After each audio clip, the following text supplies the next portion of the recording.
Olá pessoal, tudo bem? Estamos de volta com mais uma aula de história e quero cumprimentar a todos vocês. Espero que estejam bem, estejam passando bem nestes dias de quarentena, nesses dias de exceção que estamos vivendo, momentos sem precedentes na história da humanidade.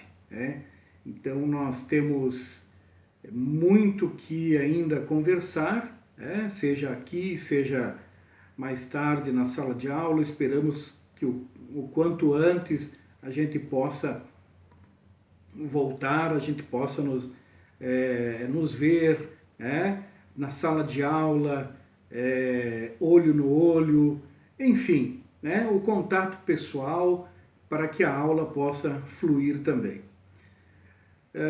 Bom, nós estamos vivendo um momento na humanidade e claro que nós nunca podemos deixar de falar sobre isso, Precisamos falar sobre este momento que estamos em casa, estamos todos angustiados, Vivendo situações diferentes, mas há necessidade de a gente aproveitar para fazer uma reflexão, para ler, para ir aos estudos, para refletir sobre a vida, para que a gente possa transformar esse mundo para melhor através do conhecimento. Tá ok? Bom, nós nas últimas aulas, nós estamos conversando sobre o nosso tema que é sobre tempo e pesquisa, a história e a pesquisa, o ofício do historiador. E antes de eu começar a falar sobre esse tema, quero mais uma vez avisar a vocês que em breve eu vou solicitar que vocês façam um resumo, um relatório destas videoaulas. Então, por enquanto, vocês não necessitam me enviar agora, tá, esse relatório. Eu vou pedir para vocês, olha, agora para vocês façam e enviem para mim o relatório. Portanto, vão assistindo estas aulas, videoaulas, e vão fazendo anotações no caderno. O que chama atenção, o professor falou sobre isso, achei importante isso, Faça lá um relatório, vai anotando no caderno e em breve eu vou solicitar para que vocês enviem esse relatório. Tá certo? Bom, continuando o nosso assunto sobre pesquisa histórica, lembrando que documentos antigos, os documentos, por exemplo, o que são documentos? Documentos antigos que são objeto, fonte histórica para o historiador, uma ótima fonte, pode ser, por exemplo, uma ata de uma reunião pedagógica. Numa escola, vamos imaginar que seja uma escola, um grupo escolar da década de 1950 ou 1960.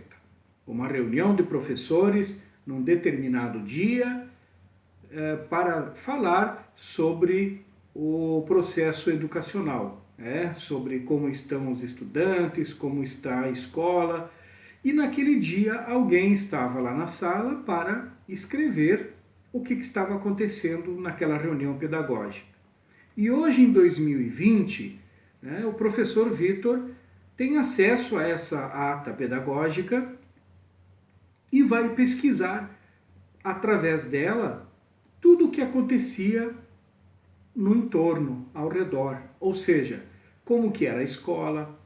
Essa ata da reunião pedagógica pode revelar quantos professores tinha a escola, quantos alunos tinha, quantos alunas tinha, enfim, uma série de coisas essa fonte histórica pode revelar.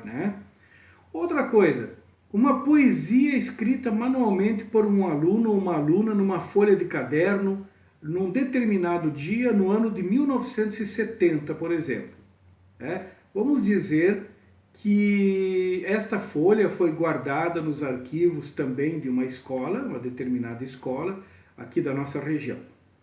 Na época, a aluna que escreveu essa poesia, ela tinha em torno de 10 anos de idade. Isso foi possível saber porque, digamos, ela escreveu a idade dela, o nome, idade e a turma e a data. Escreveu uma poesia sobre o que ela via em sua volta, o que ela via naquele momento na sua vida, o que estava se passando na escola. Esta poesia escrita por ela pode ser uma ótima fonte de pesquisa para o historiador. O que ela escreveu, por exemplo, pode revelar muita coisa daquele período. De que material a escola era feita. Vamos dizer que ela fez uma poesia sobre a sua escola, né? A professora pediu para todos os alunos fazer uma poesia sobre o que ela via na escola. Então, ela colocou lá do que a escola era feita, a gente já sabe isso, né? Era de material, ou era de madeira, tá? Ela escreveu lá sobre as demais casas que tinha perto da escola, se eram de madeira ou de material. Logo, a gente já pode saber que naquele período tinham mais casas de madeira, porque ela descreveu que havia muitas casas de madeira em volta da escola. Já pode revelar para o historiador que está pesquisando essa poesia que tinha muitas casas construídas de madeira naquele período, né? Que mais? Também pode ser que essa aluna gostava, né, muito de vir para a escola, né? E ela gostava do jardim da escola, ela falava das flores, vamos dizer que ela não tenha falado do jardim, mas tenha falado das flores que tinha na escola que ela gostava. Logo, a gente já percebe que na escola deveria ter muitas flores, ou um jardim com algumas flores, né? Se ela, por exemplo, falar que gostava né, de praticar esportes, né? Gostava muito de jogar vôlei, por exemplo, na hora do recreio.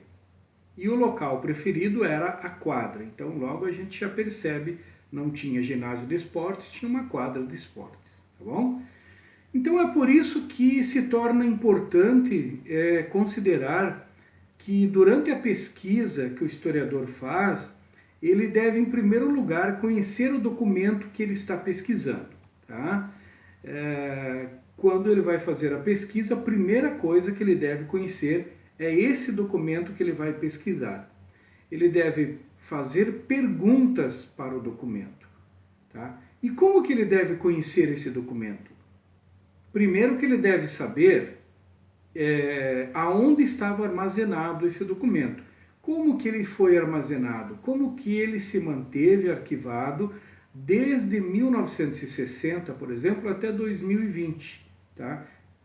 Quem produziu, quem arquivou? Foi a escola, né? Então, foi a escola, não foi a aluna que escreveu a poesia. Então, a gente já vai sabendo um pouco da história desse documento, né? O historiador também deve fazer perguntas para o documento. Sob quais condições aquele documento foi escrito? Sob quais condições aquela poesia foi escrita pela aluna? Com que propósito? Por que ela escreveu aquela poesia? Ora, escreveu porque naquele dia a professora solicitou que todos os alunos da classe escrevessem uma poesia sobre a escola. Logo, por que a professora pediu isso, né? Então, aí também já é possível a gente saber. Então, por quem foi escrito? Foi escrito pela aluna. Vamos imaginar um nome para essa aluna, né? Então, o documento deve ser contextualizado, né? É fundamental isso para o historiador. O historiador é um cientista social, deve saber como foi escrito aquele documento que está pesquisando, então, por quem foi escrito, para quem foi escrito, quando foi escrito e onde foi escrito. São essas as perguntas que se deve fazer para o documento, porque o documento, a poesia, não fala por si só. Tá bom?